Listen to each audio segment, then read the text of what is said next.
आज का टॉपिक है अमोनिया और हम अमोनिया के इन सभी पॉइंट्स को आज कवर करने वाले हैं। ये है अमोनिया की प्रॉपर्टीज़ और ये है अमोनिया के यूजेस, इनको आप नोट कर लेना।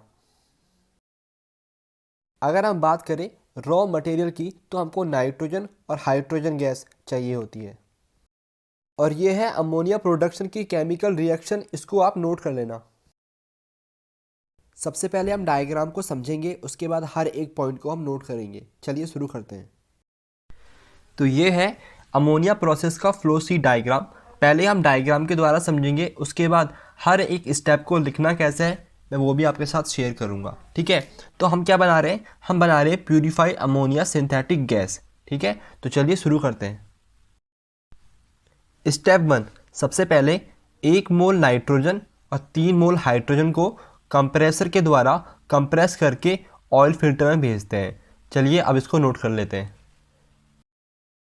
इस स्टेप को मैंने बुक में से देख कर लिखा है, आप चाहो तो अपने तरीके से भी लिख सकते हो और आगे आपको वीडियो में हर एक स्टेप ऐसे ही लिखा हुआ मिलेगा।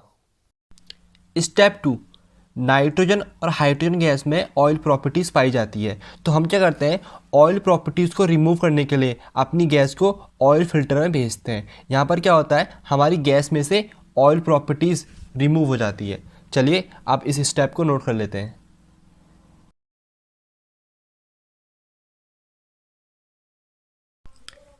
स्टेप 3, अब क्या होता है, ऑयल फिल्टर से जो हमको नाइट्रोजन और हाइड्रोजन गैस मिलती है वो ऑयल फ्री होती है, जिसको हम भेजते कहाँ हैं, फीड गार्ड कन्वर्टर में।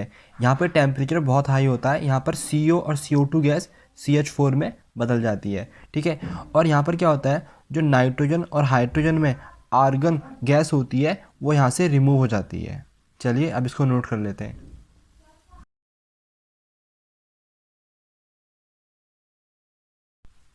स्टेप 4, अब क्या होता है, कन्वर्टर से हाइड्रोजन और नाइट्रोजन गैस निकलकर जाती है रिएक्टर में। रिएक्टर में जो टेम्परेचर होता है वो होता है 500 से 600 डिग्री सेल्सियस और प्रेशर होता है 100 से 1000 ATM। यहाँ पर क्या होता है, यहाँ पर आयरन कैटालाइज की उपस्थिति में नाइट्रोजन और हाइड्रोजन आपस में रिएक्शन करती है और हमको अमोनिया मिलती है। ठीक है, तो यहाँ से हमको 8 से 30% अमोनिया मिलती है। चलिए अब इस पॉइंट को भी नोट कर लेते हैं।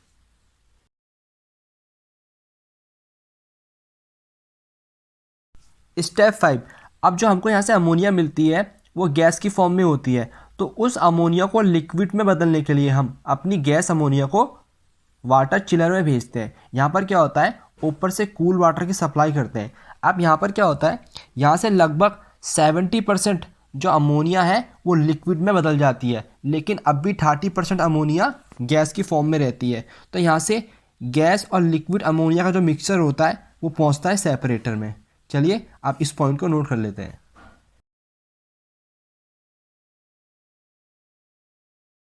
स्टेप 6, अब क्या होता है, हमको यहाँ से लिक्विड गैस अमोनिया मिलती है। ठीक है, तो सेपरेटर क्या होता है, एक बहुत ही एडवांस इक्विपमेंट होता है। ये लिक्विड अमोनिया को यहाँ से टैंकर में भेज देता है और जो अमोनिया अभी भी गैस की फॉर्म में है उसको कहाँ भेजता है, अमोनिया रेफ्रिजरेंट में भेज देता है। चलिए अब इस पॉइंट को भी नोट कर लेते हैं।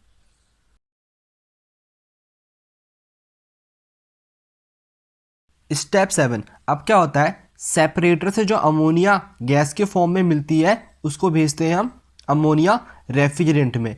ये इक्विपमेंट अमोनिया गैस का टेम्परेचर -15 डिग्री सेल्सियस कर देता है। जो अमोनिया गैस की फॉर्म में होती है वो अब लिक्विड में बदल जाती है। ठीक है, और उसको हम सीधे कहाँ भेजते हैं, टैंकर में भेज देते हैं। अब क्या होता है, कुछ अमोनिया गैस अब भी गैस की फॉर्म में रहती है, उसको हम सेंट्रीफ्यूगल रिसर्कुलेटर पंप द्वारा रिसाइकलिंग के लिए भेज देते हैं। चलिए आप इस स्टेप को भी हम नोट कर लेते हैं।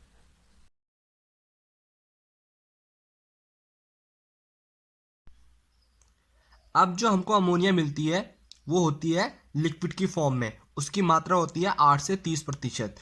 जब अमोनिया लिक्विड में बदल जाती है तो उसका यील्ड बढ़ जाता है, मतलब उसका उपयोग हम ज़्यादा कर सकते हैं। ठीक है, हमको यहाँ पे जो अमोनिया मिली थी वो गैस के फॉर्म में थी। अगर मैं इसकी यील्ड की बात करूँ तो इसका यील्ड जो होगा वो मेरे ख्याल से 50 से 60% होगा, लेकिन जैसे हमारी अमोनिया लिक्विड में बदली उसका यील्ड 85 से 90% हो गया।